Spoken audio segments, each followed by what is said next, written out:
और यह बात मत भूलिए, आने वाला 2025 में जी हमारे आदरणीय नीतीश कुमार, हमारे आदरणीय सम्राट चौधरी जी, हमारे आदरणीय दिलीप जायसवाल जी, हमारे आदरणीय केंद्रीय राज्य मंत्री नित्यानंद राय जी के सानिध्य में ही इलेक्शन लड़ेंगे हम लोग और पूर्ण बहुमत का सरकार बनाएंगे।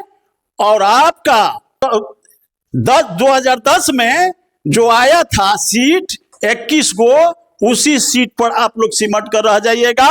उसी पर सिमट कर जाएगा। हाँ, उसी पर रह जाएंगे। और वो तो कह रहे हम सरकार बनाएंगे, हम अपने बेटे को सीएम बनाएंगे। तेजस्वी को हार में हल्दी नहीं लगेगा मुख्यमंत्री का।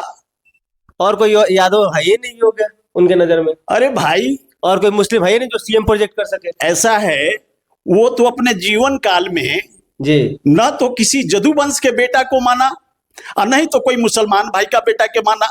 हम समझते हैं कि तेजस्वी से सुंदर और कोनो जादू का बेटा नहीं है। अभी तो यादव ही है, पढ़ा लिखा नहीं है। आप ज्यादा जानते हो हमसे। अरे भाई, ये जो है जादू को सबसे बड़ा शोषक इस देश में कोई हुआ बिहार के अंदर में, जी तो वह हमारे आदरणीय लालू प्रसाद हुए। पूरे बिहार के जदुवंश और मुसलमान भाइयों को जड़ से काट करके सुखा दिए।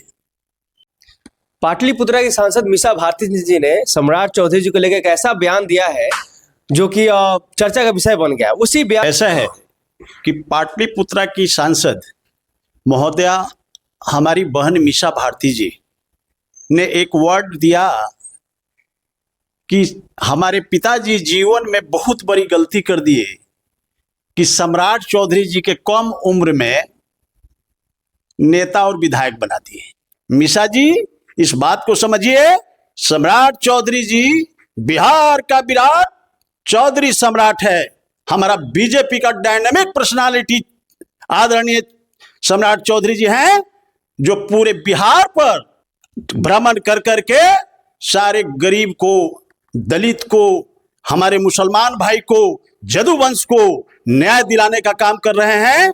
हम तो बहन मीसा भारती से पूछना चाहते हैं, हमारे सांसद भी हैं, कि शायद आपको इतिहास या भूगोल जानकारी नहीं होगा, तो मैं आपको याद दिला दूं जी कि 1990 में जनता दल के पास मात्र 122 सीट था और हमारे भाजपा के पास 39 सीटें थी असेंबली का। तो हम लोगों ने, भाजपा के ही हमारे शीर्ष नेताओं ने ये निर्णय लिया कि बिहार के एक बैकवर्ड क्लास का बेटा को मुख्यमंत्री बनाया जाए। तो लालू प्रसाद जी हम लोगों के ही सहमति से 1990 में सरकार बनाए और मुख्यमंत्री बनने का सौभाग्य प्राप्त हुआ। अच्छा, इस इतिहास को शायद हमारे सांसद महोदया को नॉलेज ही नहीं हो, हमको तो यही समझ में आ रहा है।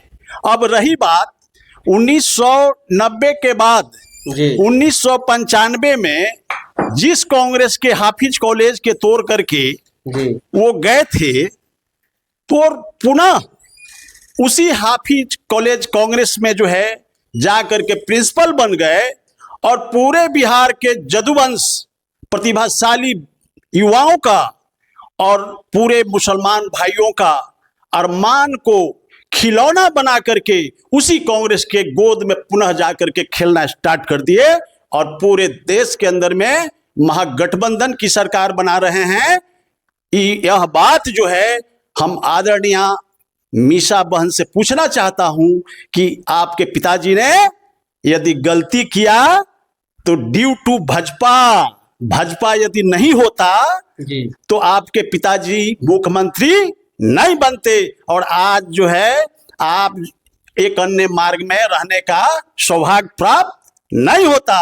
भाजपा का ही देन है कि आप मुख्यमंत्री के कोठी में बैठी हुई हैं और आज पाटलिपुत्रा के सांसद बन करके संसद में दहाड़ रही हैं, जिसने आपको बढ़ाया।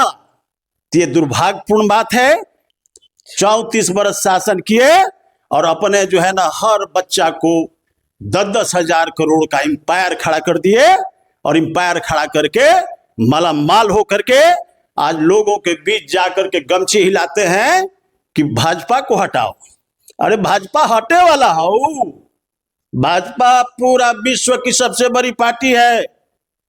हम चैलेंज करते हैं आने वाला 2025 में हमारे आदरणीय तेजस्वी जी को मुंह के खाना पड़ेगा और देश हित में पूरे बिहार का हर कम्युनिटी के लोग भाजपा के साथ और जदयू के साथ रह करके बिहार में 2025 आने वाला चुनाव को वोट दे करके मुंह तोड़ जवाब देने का काम करेगा और सरकार बना करके सबका साथ सबका विकास का मजा लेगा लोग।